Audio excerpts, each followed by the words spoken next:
guess I'm really fired up today.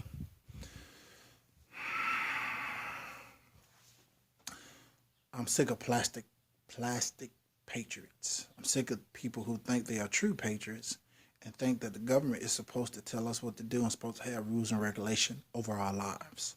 Let me explain something to you. When you fight a war and you win the war,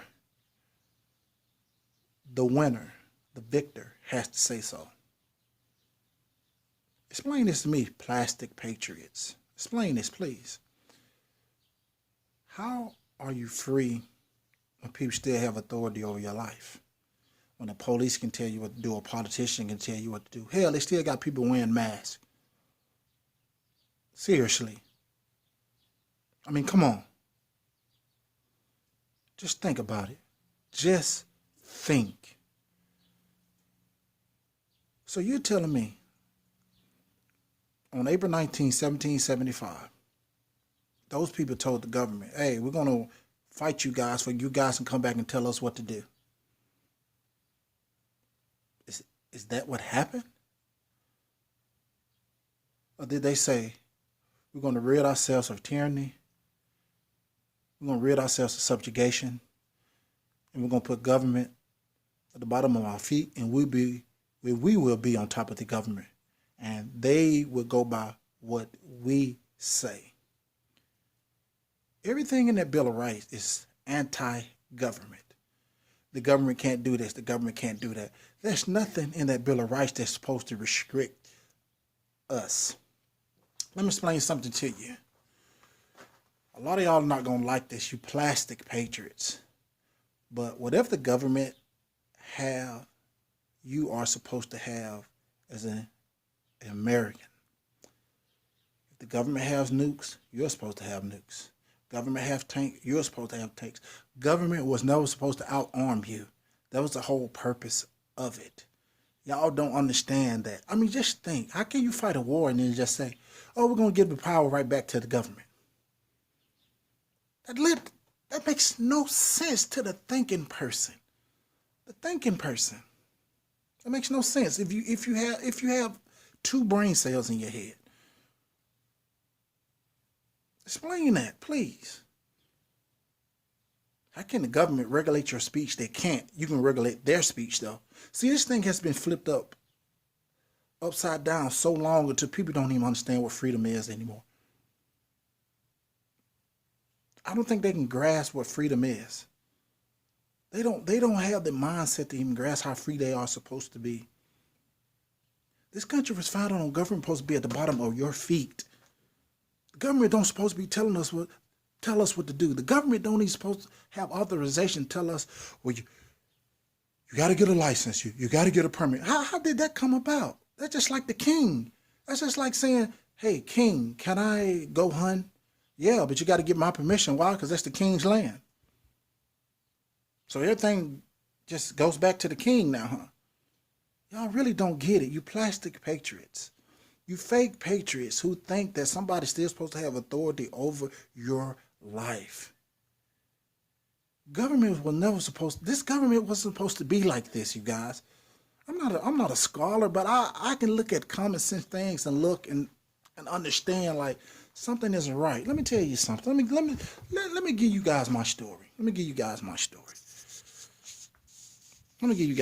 Sorry about that. Let me give you guys my story. I remember when I was a kid, if anybody can tell me what year they came out with that, you have to have liability insurance by 1201 tonight. I wasn't driving yet. I was probably like, I can't remember. I know I was like a teenager, but not like a mid-teen. So I remember when they came out with that, oh, you got to have insurance by 1201 tonight, or you're going to be fined or regulated, a ticket, whatever, something like that. And I remember I was over my grandparents' house. I was watching the news with my grandfather. He was laying on the couch. I was sitting in the recliner. And when that came up on the news, the very thing that I said, it was cold out here. I said, I thought we living in the world's freest country. Now I'm still a kid, not an adult. I'm still a kid. I said, I thought we live in the world's freest country. I said, freedom isn't force. I said, what if people can't afford insurance? I said, what if you forcing people to buy insurance and they barely making it and they can't afford to have insurance? And that right there could be taking food away from the children, food away from them, food away from anybody.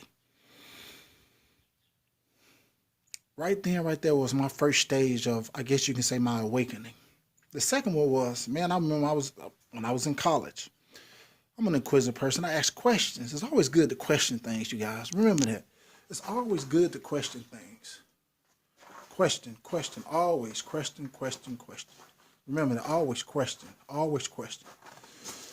And I asked this African dude, JJ, very smart. I know y'all think a lot of people like from Africa and all that. A lot of people don't think those. A lot of people don't think those people are smart. And the people are very, very, very smart. They are. They're very smart.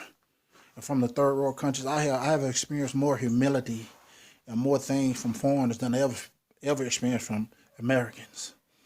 But I asked him a question. His name is JJ. He's very smart with computers. He was in school for IT. And I said, can you explain something to me? I said, man, you from Africa. I said, how? I said, how come Africa live in third world poverty like that, man? And they have all the resources in the world. He had a little accent. He broke it down in the mind. He was like, let me tell you. He said, this is what happened in our countries. He said, whenever we get a leader in there that's going to do right by the people and going to keep our resources with us, he said, what America and what European countries would do, they would go in there, they would start a coup, and they'll take them out. They have them killed or in prison or whatever, and they'll put in their puppet ruler, and he'll cipher back off our resources. I said, what? No, you don't read about nothing like that in school. They don't tell you. They don't tell you that that goes on. A coup they taught. I never knew my country did coups. I didn't know that. And the third thing, maybe for a lot of y'all, but the third thing that really woke me up, I never forget the day. I was watching something on you just before I even knew what was really going on. Now I'm still in the matrix. I'm still in everything. And I found out the Federal Reserve, who owned it and what they did. And the first thing came to my mind, first thing came rolling off my lips. Well, I knew it. I knew something was wrong. And they've been hiding it all my life. I knew it. See, that's what I mean by discernment, you guys. We are in this movement who are meant to stay, and we are going to stay. We're going to keep this fight going, and we are going to fight. We're going to die. It doesn't matter. At least you'll die for something, because we're not living for anything. We're living for slavery. Think about it. You're living to make someone else rich. While they sit in their high mountains, you sit down here and you get up every morning and work. Do you think the Rothschilds get up in the morning and go to work like we do? Do you really think that? You think the Rockefeller, the Carnegies, you think any of these people, you think Bill Gates get up in the morning and do what we do? None of these people don't. But you living to make somebody else's life comfortable. But I said, I knew it. Those are my three defining moments.